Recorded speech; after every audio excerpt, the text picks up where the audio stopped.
Association with our partners. We are in Krugersdorp with Cindy and Loiso, who's about to find out that with the FNB app, there's no excuses. Honey, let's go. We need to book flights for our getaway. Skawara, love. We can book and pay for flights and car hire securely on the FNB app. Plus, we get bonus slow lounge visits to relax before our flights. No. I forgot my card. We can't pay for this. Skawara. I can scan to pay using FNB Pay on the FNB app. Does the FNB app help you get life insurance? Yeah, that and more in the palm of my hand. Skawara. Take a leap with help. Switch to FNB, where one simple change makes a big difference.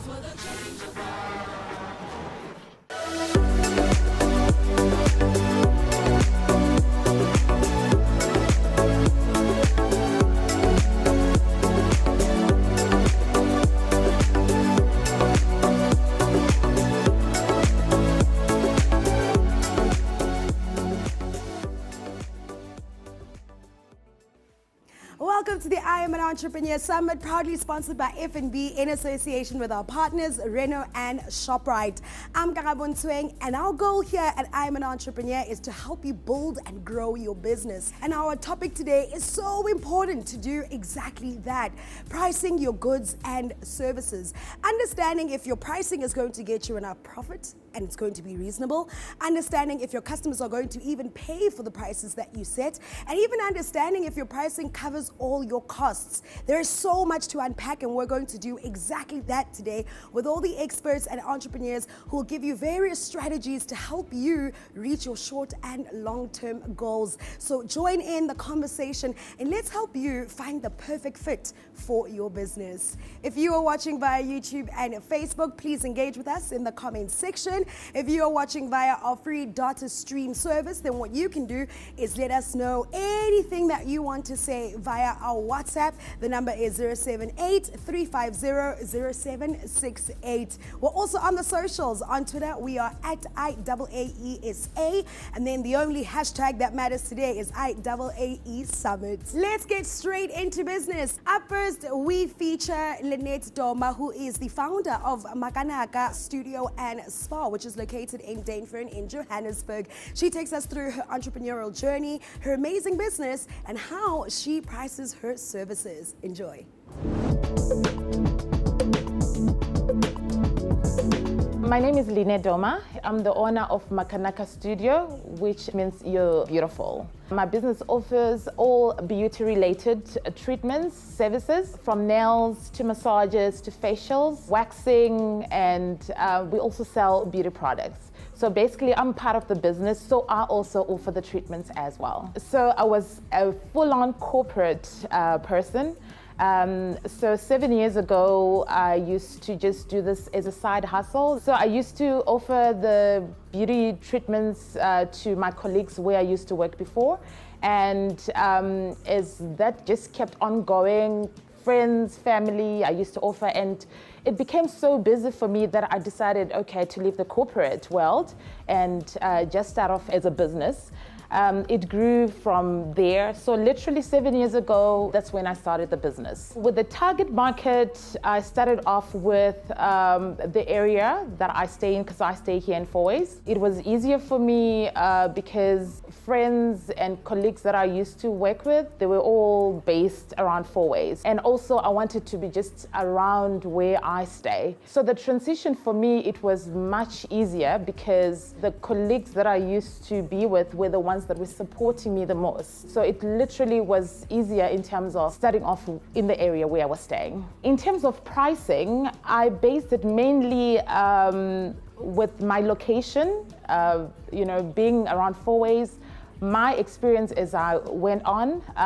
Also, I took into consideration my expenses in terms of nail supplies, my rent. So I took all of that into consideration and, just make a spreadsheet of the pricing. And also, I do this every other 3 months to see, because prices go up for nail supplies and so forth. That's how I look at my pricing, so that also I make sure that there is also profits there. So in terms of the challenges with pricing, during COVID, that's where I faced most of my challenges, So I had to up the prices a little bit there because I had to still incur expenses whilst we were still on lockdown.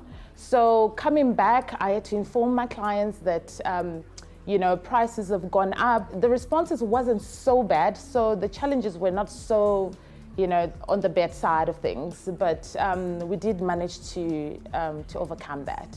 When you price your clients, look at your location, take into consideration your expenses, as well as you always need to improve yourself so that even if you up your prices, you also improve your experience, you improve your services as well. You don't just, decide to look around your area, because you also need to be competitive, but you don't need to be too hard on yourself. Those 3 things will be your key things that you need to look at. Location, location, location. So important to know your market and where they are located and how that actually affects how much you price your goods and services. That is definitely something I took away from that conversation with Lynette. Thank you so much for joining us at I Am an Entrepreneur, and we wish you all the best with your entrepreneurial journey. Coming up after the break, we've got more in store for you as we continue our conversation about pricing your goods and services. The Business Doctor has got some remedies. We are in Bulukwane, where Karabo and Temba are discussing low-cost ways to run your business. Zanzi, Mamela. The way we do business has changed, eh? And so must we. Oh, yeah. Did you change your business bank? Hey, sisters, I finally switched to FNB's First Business Zero. And? I now get more than the zero monthly account fee. I get unlimited Mahala card swipes, free business coaching with Fundaba, with FNB app, ngesiZulu, and in 4 other languages. And a free FNB Connect SIM that is already loaded with more data, SMS, and business call time. More, kanjani. Oh, low, mhlobo wami, with FNB's First Business Zero. Oh, yes. Get more low for your business. Switch to FNB, where one simple change makes a big difference. Well, that's it. So this is the car. Turn left. I don't need that. Dad, turn left. So? Let's go shopping. Come on.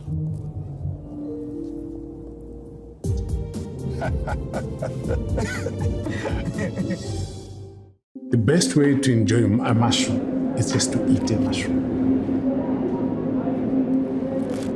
I've been growing mushrooms on this farm for 21 years now.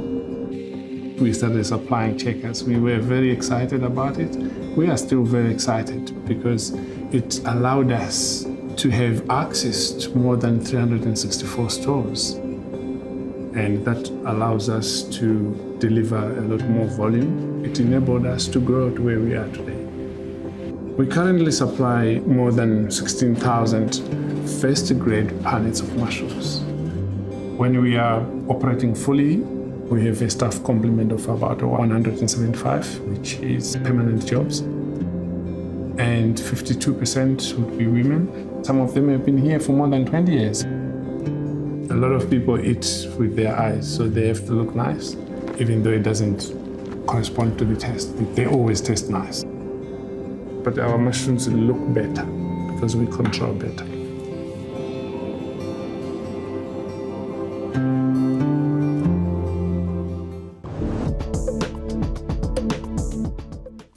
Welcome back. You are watching the I Am an Entrepreneur Summit. Today we are talking pricing your goods and services and what is the right fit for your business. Perfect time to get some remedies from the Business Doctor. She is always here to make sure that your business is in 100% health. Gitu, what tips do you have in store for us today? Hello, entrepreneurs. Welcome to another segment with myself, the Business Doctor, Kitumetse Likaba, MD at I'm an Entrepreneur. Pricing, pricing, pricing. Let's start at the top. What does it mean? For the entrepreneur, it's the benefit that the customer is expecting from you. For the customer, it's the perceived value of the benefit that you are giving to them. So how do you price your goods and services properly? Number 1, start with your market. In which segment are you playing in? Where are you positioning your goods or services? Are you supplying luxury goods, low-end goods or high-end goods? Know the type of market and the positioning where you are putting your product in. Once you know that, go into number 2. What inputs go into producing your products or into providing the services to your customers? What inputs go into the goods that you are supplying? If you are selling a plate of food, the raw material of the food that you're supplying, the gas you're using to cook, the salt and peppers, the serviettes, the plates that you are using, all the costs that go into making your goods or services must be accounted for in your input costs. And once you know your input costs, don't forget number 3, the other fixed costs that are in your business, your electricity costs, your rental costs, whatever you are paying for that is making up fixed costs and the costs that you cannot get away from. Because once you price your goods and services, you want to have enough profits at the end of the year, at the end of the month, at the end of the day, to have a sustainable business. And often what entrepreneurs do is forget to factor in the fixed costs and they only factor in the input costs. And that's why at the end, when you're doing your income statement, you end up at a loss situation. So you might as well be donating those goods and services to your customers. Once you know your markets, your input costs of your products and services, your fixed costs, then you move on to number 4.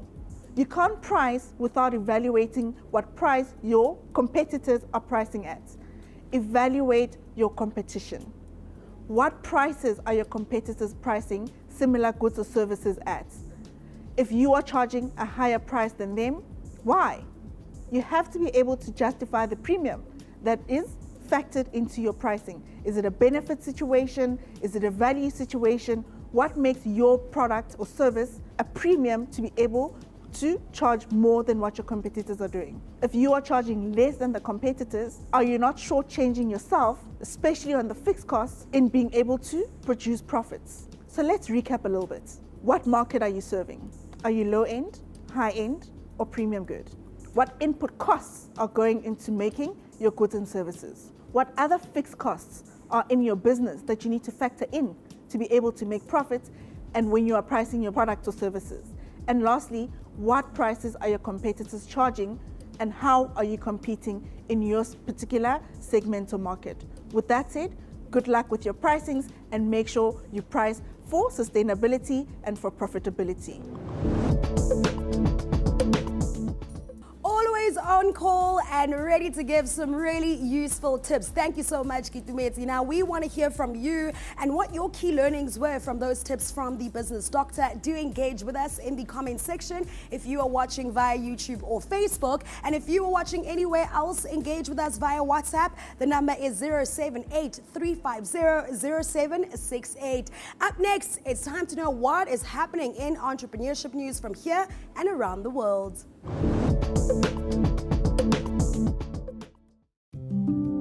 Let's go for a quick trip around the world for news and trends you need to look out for this month.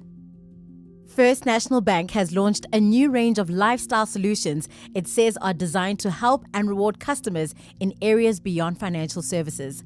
They include free weekly coffee from Starbucks, a security services platform called GuardMe, video games in eBucks, additional access to F&B slow lounges when booking flights via the F&B app, and deals on smartphones and other devices. F&B has also announced it has concluded its acquisition of the slow lounges from Kulula owner Kome. Customers can now receive additional slow lounge visits when booking their flights via the F&B app. Perhaps the most beneficial partnership added by F&B for our entrepreneurs is the launch of 400 free online courses in a deal with Udemy, covering areas including finance, IT, and marketing. The courses are available in the eBucks partner section of the F&B app, and the courses do not have a time limit. Textbooks and tutoring services will be introduced soon. For more information, head over to fnb.co.za and begin your self-development journey. At the beginning of June, the South African government increased petrol prices across the board, with unleaded petrol, diesel, and illuminating paraffin going up. Whilst these price increases have been expected for quite some time, the government has softened the blow for consumers by extending the R1.50 temporary reduction in the general levy on each litre of fuel from 1 June to 6 July. Thereafter, the relief will be cut to 75 cents per litre from 7 July to 2 August, and then the temporary relief for now will be withdrawn from 3 August. As we're talking about pricing in today's summit, don't get caught out by surprise come August. Keep checking on global events that could affect your input costs. The Airbnb Entrepreneurship Academy is a skills development program for women and youth in township and rural communities that gives attendees the skills, practical tools, and support they need to use technology to access and succeed on the Airbnb platform as tourism entrepreneurs. As an example of the work done by Airbnb, an Entrepreneurship Academy bootcamp was held in Murimulle in the Waterberg region on the 31st of May and 1st of June, attended by 25 tourism entrepreneurs from across the district. This week, the tech platform released a report based on a survey of 1,800 South African hosts and guests on Airbnb South Africa, and the survey shows a typical South African host earns just over 26,000 Rand annually by renting their space on Airbnb, mostly as a side hustle. It also showed that 2/3 of hosts are women and 1/4 are over 60 years of age. Have you ever given thought to starting your entrepreneurship journey through the hospitality industry? Let technology help get you started.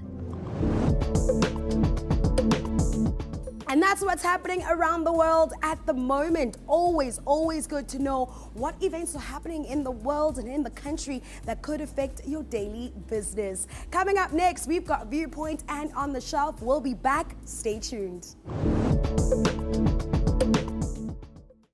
We're with Keegan, who's spreading his changeable knowledge about FNB's Business Hub. Ever thought of branching out across the country? I'd like to, but I don't really know how. With FNB's Business Hub, Mahala, on the FNB app, there are tools on how to grow your business. You can learn business skills with Fundaba that has excellent practical information on most business topics. Or tune into Business Talk for industry news via podcasts, articles, and videos. There's also the Business Toolkit on how to navigate a crisis. You can learn whenever, even while on the move. How? All this from a bank. How? On the FNB app. How? How way? Switch your business to a bank that helps you level up your business skills. Switch to FNB, where one simple change makes a big difference. This is where the story begins. It's my daughter's 11th birthday party. She wanted to have a bunch of friends over, so there was lots of pizza. It was epic. Got onto my phone and I Googled corn dogs near me. Nothing showed up. How do I not have corn dogs in Joburg? So I thought, okay, well then it's fine. I'll just make my own. Corn dogs were the #1 favorite of the day. I told my husband, he was like, you could be onto something. So the rest is history. He was like, let's do something about it. I started calling every hour for several days. I was very persistent. We got our meeting set up with the buyer, with Promise, hey Promise, and had 1 billion questions, which he answered them all. The day that our awesome distributors came to pick up these packets, I couldn't believe they were leaving, and it felt like my children were leaving my house. So they entered stores, and I tell you, for the first week, myself, my husband, my staff, everybody in my family, we were finding every checkers that we could and making sure the temperatures were the correct temperature, checking sure the boxes were stacked okay, watching people buy our product. It was incredibly well received. And today we've got about 38 staff, and we can see what the employment we've given them is doing in the lives of the community. This additional income is helping us expand our business to places we didn't think or know it could get to. So we have an original chicken flavor, a chicken cheese, and a chili cheese, or jalapeno cheese. So we want to cater for everybody, and we do. No one ever has one, ever.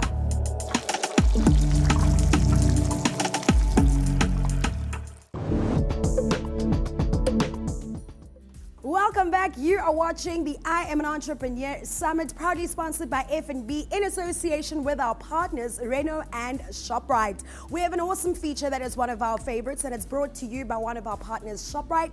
It's called On the Shelf. And why I love it is because it gives you, the business owner, from wherever you are, whatever business you have, insight and information on how you can get your products on the shelf at ShopRite. To give you all the information that you need, we've got GM of Enterprise and Supply Development at ShopRite, Maud Modise, who sits down with business owner Pragasan Francis, who is the founder of Saika Foods, who lets us in on his journey with ShopRite and how he got on the shelf.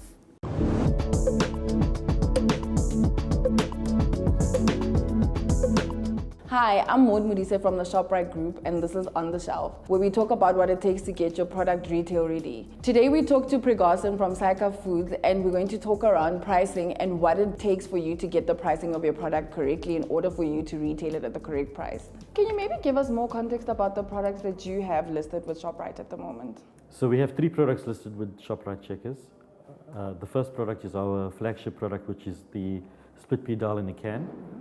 Then we have something called gram dal in a can, and we have sugar beans in a can. How did you go about thinking of the pricing of those products? So we use a top-down approach in terms of what we'd like the product to be selling at the ShopRite stores at, and we worked it backwards in terms of what are the retail costs that we would incur, what are the distribution costs, what are the merchandising costs, and that gave us an amount which would be our wholesale price.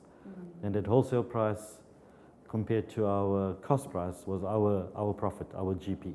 So if we look at what you speak around the top-down approach, did you look at what other manufacturers are retailing their products or similar products for, or what is it when you mean top-down approach? So our products were a bit unusual because we were first to market, so there were no competing products. So what I did is we looked at the price of the raw materials. How much would somebody buy a kg of split pea dal, for example? And we compared that price to the canned product. And remember, we're selling convenience in a can. So there was a little bit of a premium on the product, but it saved you a lot of time. It's a process of about 2 to 3 hours in terms of soaking the dal and boiling it. So you're using electricity and your time effectively. So obviously you could at least gain a bit of pricing and extra pricing into the product or a bit of margin into the product because obviously you're selling a bit more convenience than what a normal product would be. Absolutely. So a 410 gram can sells for $21.99. A 1 kg split pea dal sells for anything between 35 to 40 rand a kg. Okay. So our prices are competitive even in terms of the raw product. Did your product or your price per can go down as you produced more, or how does that work? So unfortunately we don't have bulk discounts in terms of our manufacturing process, but you have to understand that it's a low margin game, meaning that your profit per can is very low and therefore you need to push your volumes on your sales. Did it also help that now you're producing your products locally in South Africa? Definitely. So when we started exporting the product from the UK, the rand was at around 12 rand to the pound, and then it moved to 18 rand to the pound. So the product, we couldn't produce the product in the UK anymore. So we localized manufacturing, which then makes us a proudly South African company, and it also boosted the economy. You created jobs. Infrastructure, and here we are, 10 years later. If you have any tips for any entrepreneur who's watching this and they want to know, if I have a product, what are maybe 3 or 4 things you definitely have to consider in your pricing? The first thing is, how do I get a consumer to purchase my product more frequently? So from buying a can of split pea dal, how do I get him to buying it from once a month to once a week? That immediately increases your sales times 4. So if you price right, you almost guaranteed that you would get there. So that's the first thing. The second thing is consider all your hidden cost. When I say hidden cost, I mean your merchandising cost, your cost of distribution. So those are the 2 main costs that you need to consider, factor into the cost of your product. And the third thing I would say is don't try and put every single overhead into the cost of product. It's your merchandising and transport, and obviously the cost of your product that goes into the raw materials. If you try and put every single element into the cost of your price, you're going to be priced out. And that's why I say it's a volume game in terms of your numbers, and let your overheads be taken care of by the volume that you drive in terms of sales. So basically what you're saying is if I produce more and get people to buy my products more often, the costs tend to go down a bit by bit, up until I get to a point where obviously everything stabilizes. Correct, yeah. Did you consult any of your buyers when you met with them in terms of pricing of the product and to get their view in terms of how much do they think it's actually a good price to launch the can ad? Did you guys have any discussions around that? Yes, we did. So because the product was first to market, we compared it to other canned veg products. So we did receive a lot of guidance in terms of that, in terms of pricing right. And obviously, if you're not priced right, then it's a no-go. You got to look at your numbers quite closely and make sure that it works for the consumer, it works for ShopRite, and it works for you. Thank you so much, Pregasan, for your time, and really, I hope to see more variants of your product and in more ShopRite stores. Thanks for having me. It's a brilliant opportunity that I've been given with ShopRite Checkers, and I also hope to see more of my products in the ShopRite stores. That was such a super insightful conversation from our partners at ShopRite. Thank you so much, Pregasan and Maud. Coming up next, over to you, Jeremy, with Viewpoint.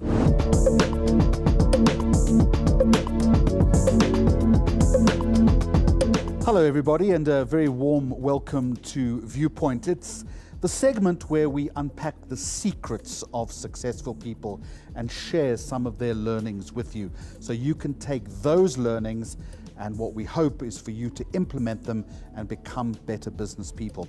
I'm your host, Jeremy Maggs. It's always a great pleasure to be with you.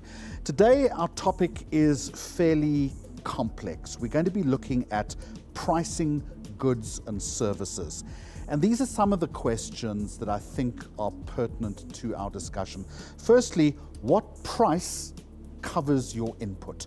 The second thing is, what gives you a reasonable profit? We are, after all, in business to make a profit. What do your competitors charge? Critical that you scope your competitive set the whole time.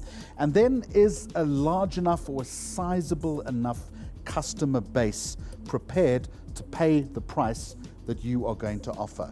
As I said to you, you need to focus here a little bit. It is quite a complex subject, but I think we have the perfect guest to answer those and other questions. Talafani Banks has been a pricing analyst in the retail sector for quite some time, and now he's setting up his own prices as an award-winning entrepreneur. So we're going to welcome the founder and chief executive officer of the company Analytics Advertising. It's a young, vibrant, dynamic startup that is really making waves by using technology to understand the importance of consumer insight and particularly to drive data-informed decisions. So Talafani, a very warm welcome to you and thank you for joining us. You've had quite a journey from pricing in retail to building your own business. You're a numbers guy. Tell me about the journey very quickly. I didn't think I'm a numbers person back in the days. I'm from Louis Trichet. I think it was my escape because I've been an entrepreneur since I was young, but I couldn't see my way out except education. So numbers was my escape. And then I went to University of Pretoria and I thought people were smart. I just used to think people were smart. They're not as I thought, you know, and I was able to compete in top level. Then I went to work at Massmart, Pick and Pay, Grow Hair, finished at AutoZone, decided to start analytics advertising. Tell me about analytics advertising. Fundamentally, what is it? What do you do? Analytics advertising is coming from a theory in economics, behavioral economics. It's a study of human behavior and how they make purchasing patterns, how they reach maximum utility, all this. But in this case, is in business. And how do you help a customer get exactly what they want in the store? And how do you create that basket for them in the shelf kind of thing? And how do you understand that customer? How are they going to behave in the store? Also, it comes with creating systems and building something in such a way that it helps that retailer or that FMCG or that insurance able to understand their customer and what to give them. And also it helps the customer know what they want when they walk in. So it's just a relationship between using numbers. And a good business, you'll agree with me, is predicated on getting the price and the price points right. Yeah, why do you think, and we're going to talk about the different pricing strategies in just a moment, but why do you think it is that entrepreneurs often get the pricing wrong, particularly at the very beginning? I think we have this imagination that something will work just because you are thinking about it. You are not thinking value, you're thinking yourself. It's like, I hope this works, you know? And because of that, you end up pricing something just because you feel like you are talented or you created something nice. But it's about the customer and it's about the market. Segment the customer and where they are. There are different types of customers. In my world, we understand budget customers, core customers, and upper core customers. But there's also different types of markets. A customer can be looking for the same thing in a cheaper rate. So where can you segment your product? There's also product segmentation. This is where analytics is important. So there are different types of products. So you can segment them as a price fighter or as a brand or as a premium product. So when you are pricing your product in the market, which level is it? Is it a price fighting? And if it's a price fighting, what market are you targeting? Is it a premium market or a budget customer? So in my world, if it's a price fighter, you're targeting a budget customer, and then you try and integrate that. So I think that's where they get it wrong. And you've got to get that right at the get-go, right at the very beginning. Yeah, because then people, how you introduce yourself is your perception. And if you are known for being expensive without providing value, or you are known for value but not really expensive, that's a problem.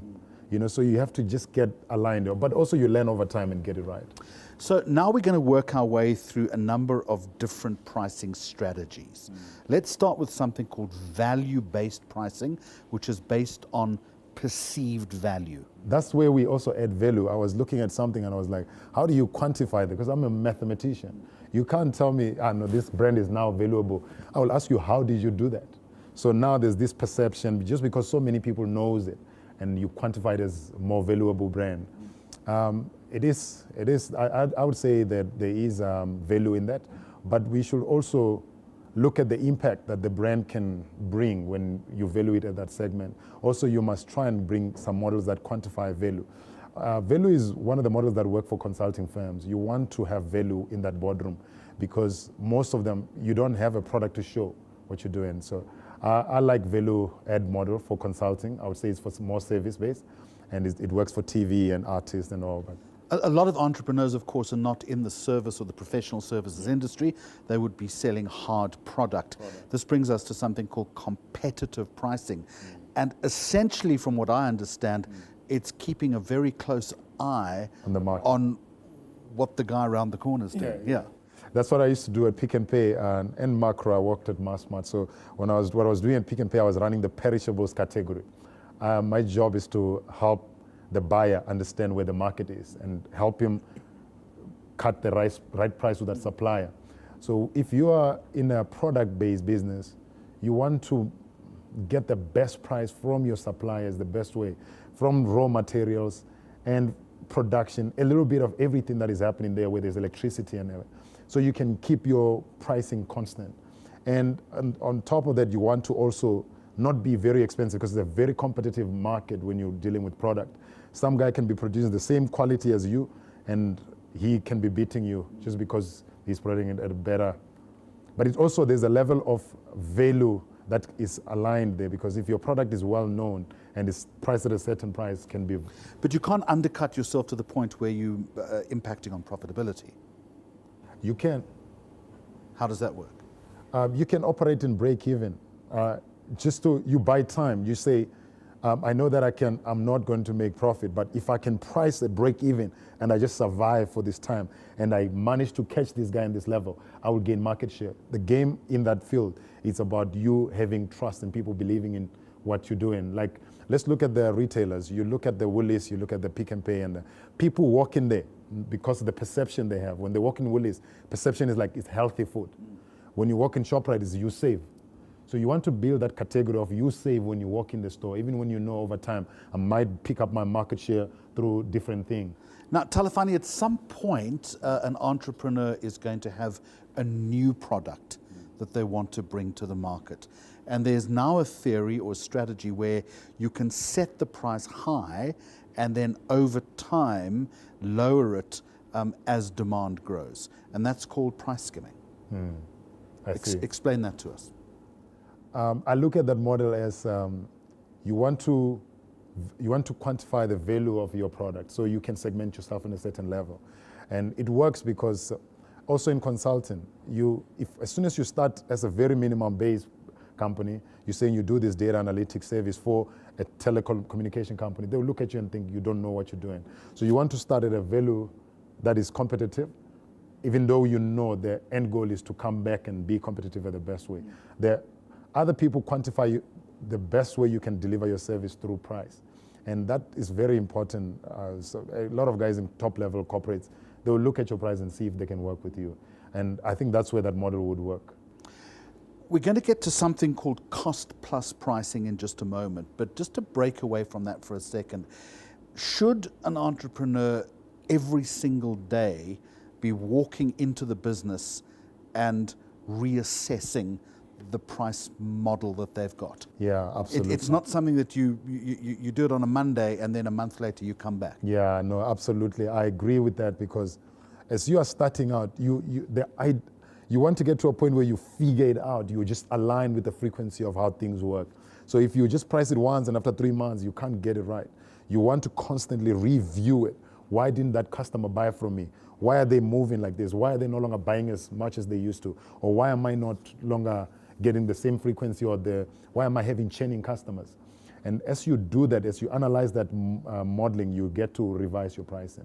What then is cost plus pricing? Cost plus price is, I would say, is a price that you're selling at cost, right? But you just want to add a little bit just to make profit. But you're trying to operate as just above cost kind of thing. How do you work out that difference then, just to add the little bit? I'm a data science, and I would work it through data and based on what other expenses are there for me, or I would put a brand value of my service on it. But most people just look at it and say, if I want to just survive above break even, this is the price that I will set up. For me, I would say it should be a cost below what the market is, but enough for you to survive and not feel the pressure. Now we look at something called penetration pricing. And I would say to you that the secret of success for any entrepreneur is customer growth. So at some point, you've got to set a price which is almost going to be a bait. It's going to be a lure. You bring them in, and then you can start the change model. What then is penetration pricing? You want to penetrate the market. You want to gain it as much as possible.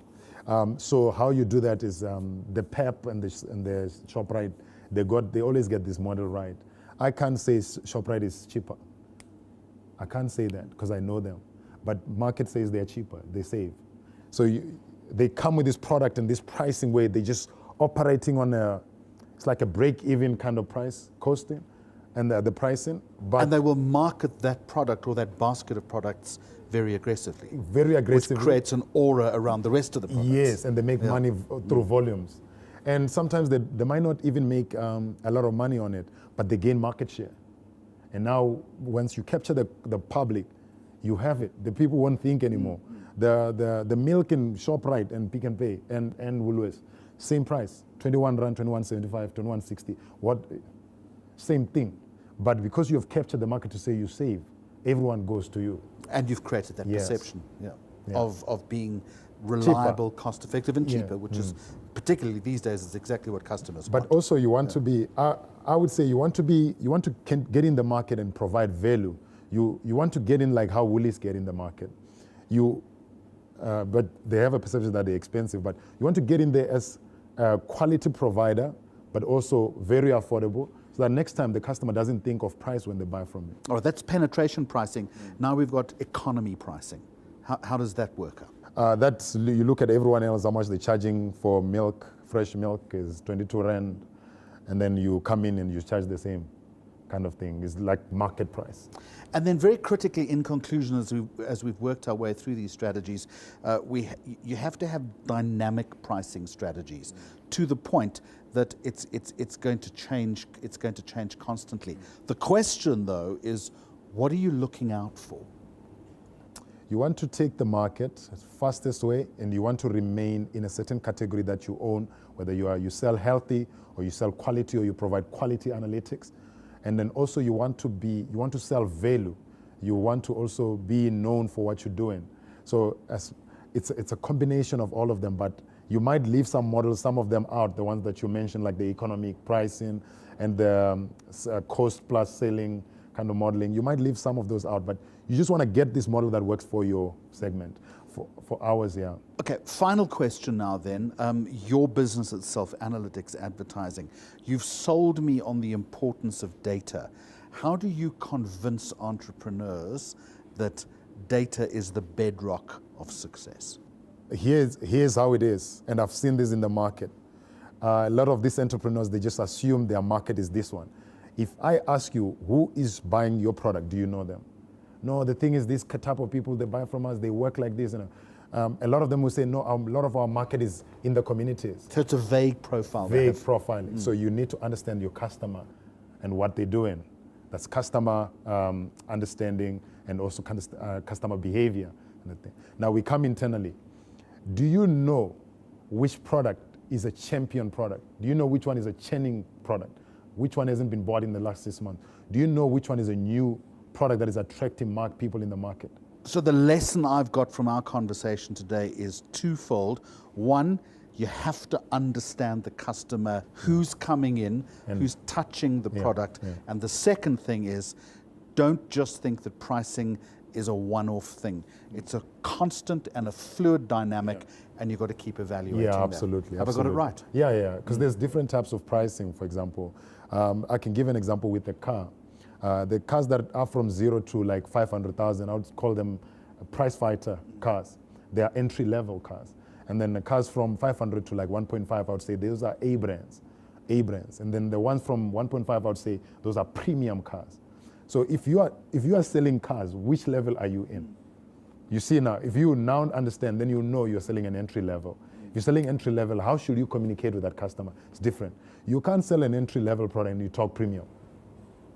You have explained a very complex subject in a very simple way, and for that, Talafani Banks, I thank you, and thank you so much for joining me on this edition of Viewpoint. Thank you. Thank you so much. A pricing analyst turned business owner, giving you various strategies for pricing. I couldn't have thought of a better person for Jeremy Maggs to have a conversation with than Talifani. Thank you very much for all those insights. Do you have any comments about viable pricing strategies for businesses? Let us know your thoughts on 078-350-0768. That's our WhatsApp line. Or, of course, if you are watching via YouTube or Facebook, you can join in the conversation in the comments section. On Twitter, the official hashtag is #IAAE Summit. We'll be back after this.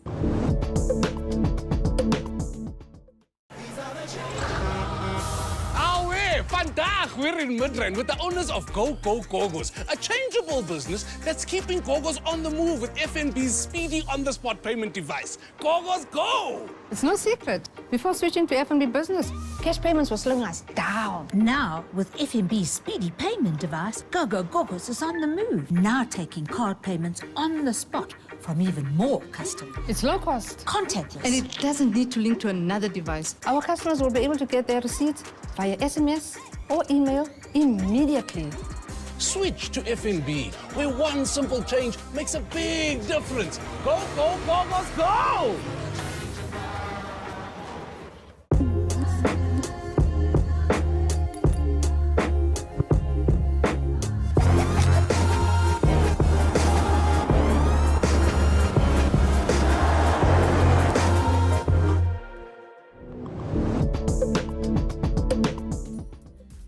Watching the I'm an Entrepreneur Summit, proudly sponsored by FNB. Now, sponsors always have incredible advice to share with business owners. Today, we are joined by Provincial Head for KZN, Asheen Magji, who lets us in on what tips he's got when it comes to pricing. Listen up.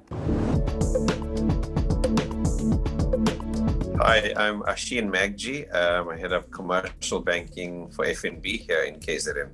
Regarding pricing and the complexity in entrepreneurship, I think the first thing to note is that there is increased competition, and increased competition means margins get compressed.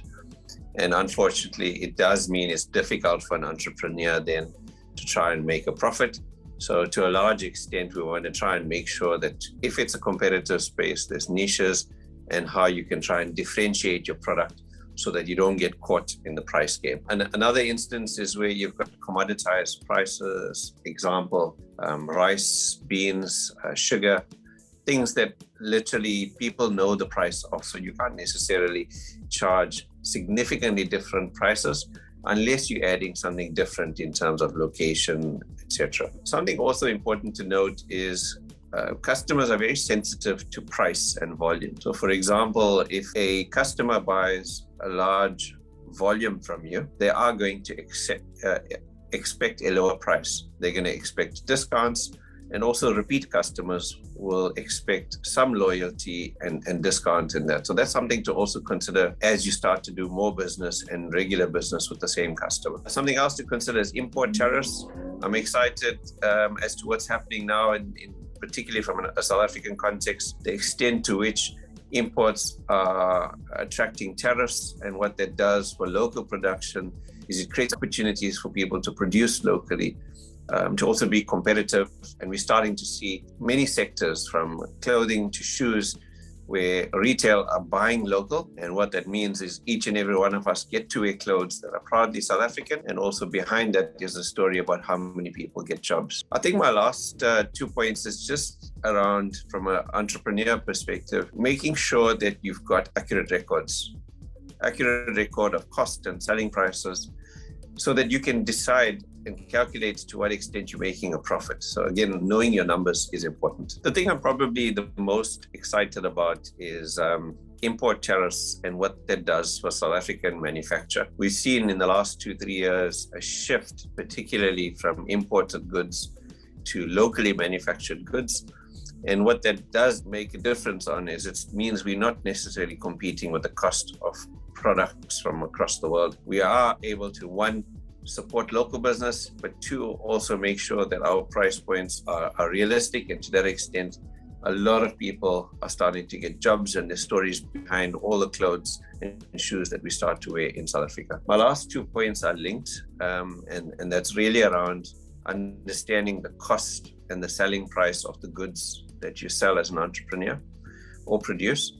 And to a large extent, you need to know those numbers well to know whether you're making a profit. So knowing your numbers is also very important. But what is it important for them to consider when it comes to pricing? I think my first point is that pricing is only one lever. I think there's other levers as a business owner that you can try and pull, and that is service. Some people like to do business with others because of the service that they offer. Innovation is also something that stands you or your business out from others. So people may be willing to pay more because they buy into the story that, or the promise that you're selling. Stock availability is something that we've also seen, particularly in the last couple of years, where supply chains have been disrupted. And so to that extent, if you've got stock, people will buy from you, and the right stock, obviously. I think something to also keep in mind is loyalty programs. So one of the things you most certainly want to do is have repeat customers.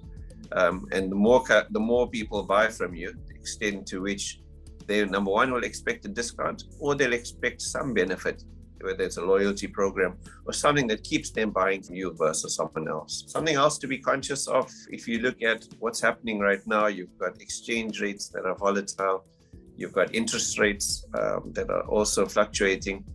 Again, it comes back to my earlier point around really knowing your numbers to understand the cost of your products, because only then will you realize what you need to sell at to make a profit. Another thing to consider in terms of rising costs, we've got things like electricity costs, we've got increasing security costs, data costs, also labor costs. All of these costs factor into what cost of the goods are and how much we end up selling it for. I think it's also important to identify how much of your costs are fixed versus variable.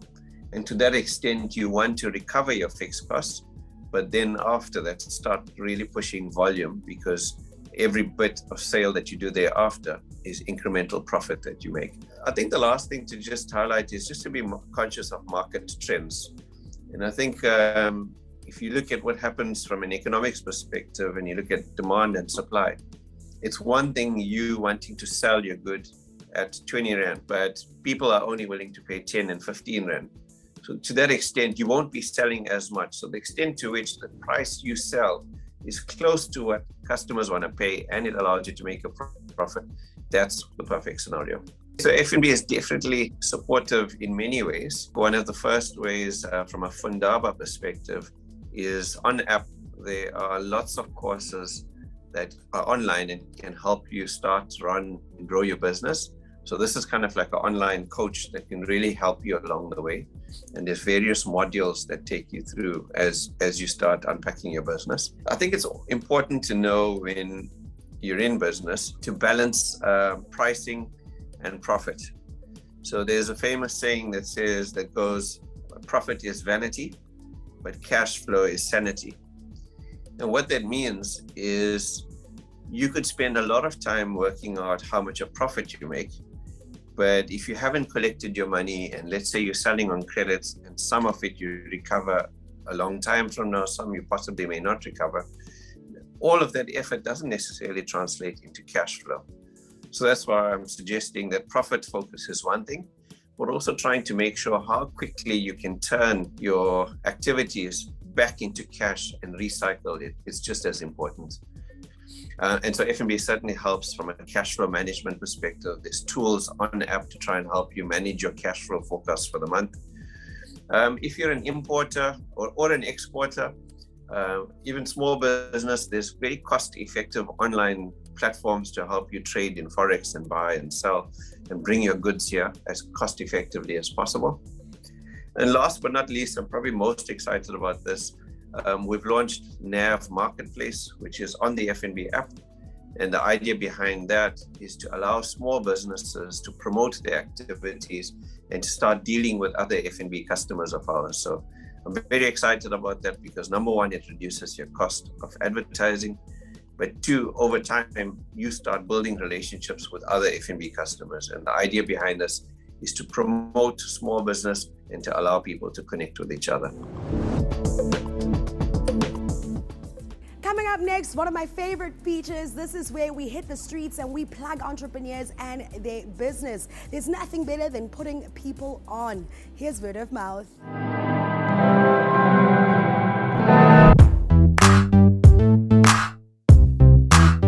My name is Utepenkwe Sokela, and I am the founder and managing director of Oaks Risk Services. We provide investments, risk management, as well as insurance consulting services, and we provide these services to entrepreneurs for themselves personally as well as for their businesses. The majority of our clients are in the SME space, and we are very proud to say that we have assisted a lot of businesses to be more resilient, and we have assisted entrepreneurs to grow sustainable businesses. What I have learned the most in my journey as an entrepreneur is that it is important to be creative, to be continuously innovative, and to surround yourself with like-minded people. My name is Utepenkwe Sokela, and I'm an entrepreneur.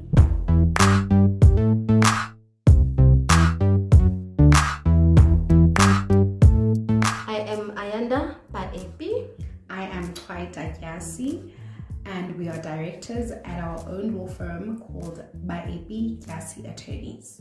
So what do? We are attorneys that offer legal services to individuals, the public and the private sector. We specialize in commercial and corporate work. We draft documents like commercial agreements, etc. We vet documents, basically contract management. And we do employment law, employer-employee dispute matters, and we also do property law, so your transfers and give advice, like basically all to do with property law. So what makes us great? What makes us great is that we're young, we're energetic, and we're very passionate about what we do, and we have the ability to give the best of our abilities, the best legal services to our clients, and I think we're really good at what we do. And we love law. Law rocks, you know. That's why we did it. Yeah. And I think the biggest lesson as an entrepreneur, sure, stay the course. You know, it'll get difficult. Really, it will. But remember the why. Remember why you started, and you know, when the going gets tough, the tough get going, really. Yeah. I think my biggest lesson is that you can't delegate, you can't defer, you have to take a stab at it. The buck stops with you.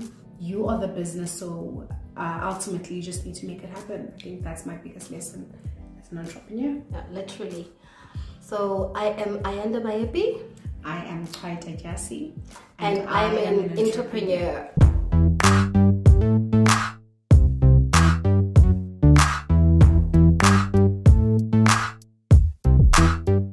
Jafta Maponya, and I'm the Managing Director of Issues Logistics Management. Issues Logistics Management, as the name speaks for itself, it's a logistics management company whereby we mainly cater for storage, logistics consultation, transportation, packaging, consumables, and waste removal here and there. We don't really specialize in that, but here and there. It was a business that was founded in 2015 by a university student, and at that time the business was seeking to solve a need in the marketplace. At the end and beginning of every academic year, students were normally required to become logistics experts, basically from needing to arrange transportation, service providers to provide storage, moving materials, and also get people to assist them with the actual moving. It is for these reasons that the business was born to provide an end-to-end logistics solution. This soon expanded across the years, and the organization has been able to expand its offering in distribution and offering a B2B logistics solution. And what really makes Issues great is that by all means necessary, we don't compromise when it comes to customer service. It is our responsibility to ensure that in every service that we render, we leave the customer with the utmost satisfaction. If it so happens that we, in a way, wrongdo our customer, we make it a point to rectify. Whether it means we give the customer credit for the next storage, packaging material, or transportation, we'll do that. If it means we must buy the client a flower, a gift, just to show that we really apologize and not just saying it, by all means necessary, we'll do that. And as mentioned previously, one other thing that really makes us great as Issues and Logistics Management is we try to make things convenient as possible for our clients, whereby you don't have to go that direction, in order to get a service that at the end becomes one, which whereby we provide transportation, we provide storage, and we also provide packaging consumables. Those things are interlinked. So instead of you going all around to try and find that, we actually bring that to you. And one other thing that also makes us great is that we are extremely professional in how we operate, in terms of how our call center agents answer the phones, how our media team respond to social media messages, inquiries, and also in terms of the process of booking, whereby you first inquire via WhatsApp, email, and then once that process is done, you drop us your information, and then we send you a formal quotation, and also after that formal quotation whereby you accept and then acknowledge, and also ensure that every time we do our level best to ensure that when we get to the client, it's on time and as per request. What is my biggest lesson as an entrepreneur? Well, customer satisfaction. Your customers are the ones who bring you business. Your customers are the reason your business exists. And the best marketing strategy in any business, no matter how big or small your business is making sure that your customer is satisfied. Because normally if your one customer is satisfied, they want to lead you to 10 more customers. Those 10 more customers, the number multiplies. I think that's the number one key for me. And otherwise, I am Jafta Maponya, and I am an entrepreneur.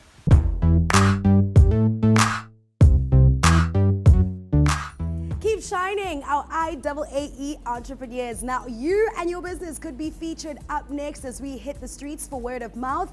Drop us a mail. The email is info@iamentrepreneur.co.za, and we could be speaking to you next and plugging your business. Coming up next, before we wrap up the summit, Pearls of the Hustle, and we'll also visit our book corner.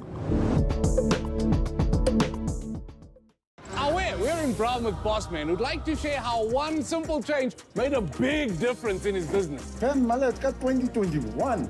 Same hairstyle for the past 20 years. Chief, time to be a changer. I opened a business call account that's free, and it's linked to my main business account. Business call what? A business call account separate from my main account that allows my business to start saving and earn interest from as little as 1 minute. Like me, I use mine to manage my business cash flow properly by transferring money between accounts for free using the FNB app. Be changeable. Save and manage your cash flow with FNB's business call account. Switch to FNB, where one simple change makes a big difference.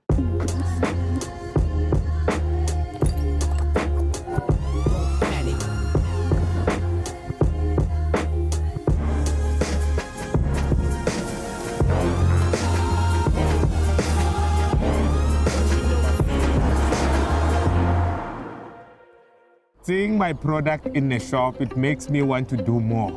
I went into the veggie department. There was an old lady pushing a trolley, and she went there, she took the packet of green beans, she looked at it, she says, no, I want 1532. Where is 1532 here? Because I bought it last time. It was so nice. And I was just close to her, and she didn't know that it was my green beans. Then I was so excited about it. She left the other one and go. Really, this is a true story. I've seen it with my real eye. Before I had my own farm, I was a foreman around Hazyview. While I was working at the fresh produce there, we had a shortage of spinach. I took that advantage and went home and started planting out of a backyard. I've started to supply my previous employee. A lot of hard work, yes.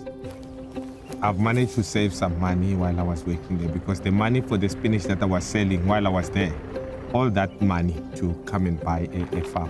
Shoprite into Shile Kudu or Kebeliona on board because like supply kanako and each year stoko saga akakam kaso. Over the last 10 years, I've supplied Freshmark with over 1 million packets of green beans.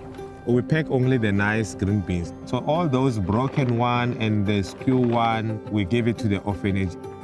They say that the hands that gives is the one that receives a lot of blessing.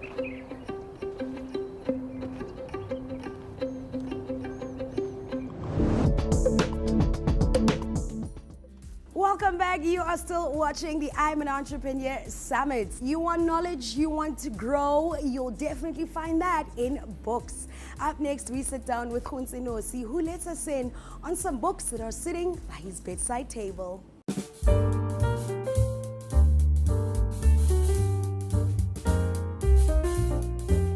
Hi, my name is Khunse Nosi, partner at Everdeen. So Everdeen is a digital transformation company where we build and develop apps and do a lot of tech refreshes for companies that may need it. So my first book I chose was The Outlier. I think 10 years ago when I moved to China, one of my cousins got me with this book actually about outliers. So events happen in people's lives at different stages in their lives where you get to perform your best. So this Malcolm Gladwell is the author of this book, and it literally just shows in different people's lives, whether you're born in this year or you're born in another year, how lucky you are because of circumstances that actually just upon you. So I think for me, what I took out of that book was, me going to China, learning Mandarin and doing all those kind of things would give me a performance, an event in my life that will actually help me grow. And it helped me grow quite a lot. The second book is an audio book for me, the Will Smith, his biography or his memoirs. And I think that guy went through quite a lot on his journey with his previous wives and his current wife and everything.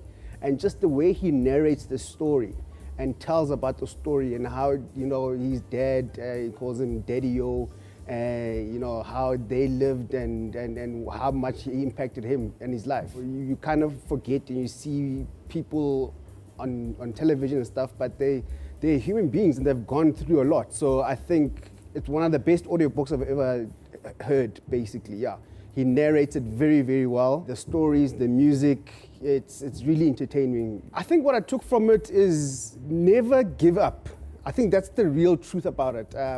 And how circumstances also in his life where he took the chances that he needed to take. And he wasn't afraid not to take the chances. There's a part in the book where he talks about how Quincy Jones was just telling him in front of everybody at the club or the party that you're going to audition, sing here. If he didn't take that opportunity because he was scared to do it, a lot of the stuff would have never happened for Will Smith.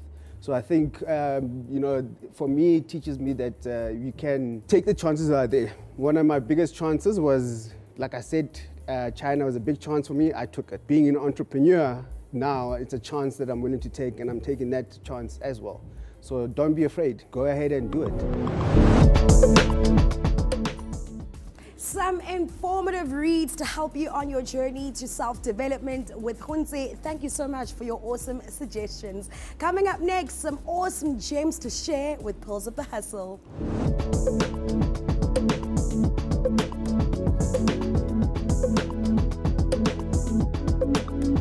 One of the most important things in running a business is to understand how do you actually make money. And very often, particularly in a retail environment, that's all about the margins.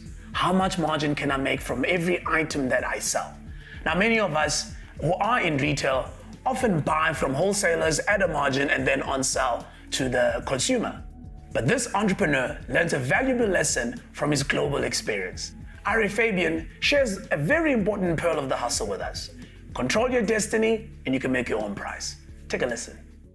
The model is that we have created a model, we are selling other people's brands. When you sell other people's brands, you're not a master of your own destiny. You are governed by them. You're governed by them in terms of margin, you're governed by them in terms of their creativity, you're governed by them of what are they going to deliver. So it was interesting, let's say for example, we had the lady from Renault over here, she's gone. She's gone over here. But just for example, they're only going to be good as their next collection of cars that come out, right? But if you're the master of your own destiny, okay, and you look and you benchmark yourself, you've got the ability to deliver, you can deliver something that is greater. I'm saying to my father, listen to me, we need to do everything underneath the Fabiani brand. We'll be able to extract margin. We'll be able to be next to global peers that we can benchmark ourselves at. We can use that information. Plus the people are already coming into the store, okay, and into the retail Fabiani brand because they're walking through the threshold because they know that we've got the best clothes. Then what would happen, or the best fashion? Then what would happen was they would see our items, they would see beautiful quality. So what we did was we priced ourselves lower than our international global luxury peers, but attainable and with a high enough margin that gave us wings. Once again, another insightful summit. Thank you so much for joining us. And I really hope that you have come to understand how to determine overall objectives and strategies when it comes to figuring out prices for your goods and services and what is the best fit for you and your business. We'd love to hear from you and get some feedback about what you learned from today's summit and any sort of feedback that you may have. 078-350-0768 is the WhatsApp line. If you have been watching via Facebook or YouTube, you can engage with us in the comment section. We are also on social media on Instagram and Twitter. You can follow us at IAAESA. The hashtag is IAAE Summit. We're also on Facebook. Please like our page, I Am an Entrepreneur. Thank you so much for joining us once again. Until our very next summit, a very big thank you to our sponsors, FNB, and our partners, Renault and ShopRite. My name is Karabon Sweng. You've been watching I Am an Entrepreneur Summit. Until the very next one, keep building and growing your business. We are in Krugersdorp with Cindy and Loiso, who is about to find out that with the FNB app, there's no excuses. Honey, let's go. We need to book flights for our getaway. Skawara, love. We can book and pay for flights and car hire securely on the FNB app. Plus, we get bonus slow lounge visits to relax before our flights. No. I forgot my card. We can't pay for this. Skawara. I can scan to pay using FNB Pay on the FNB app. Does the FNB app help you get life insurance? Yeah, that and more in the palm of my hand. Skawara. Take a leap with help. Switch to FNB, where one simple change makes a big difference. The I'm an Entrepreneur Summit is sponsored by FNB in association with our partners.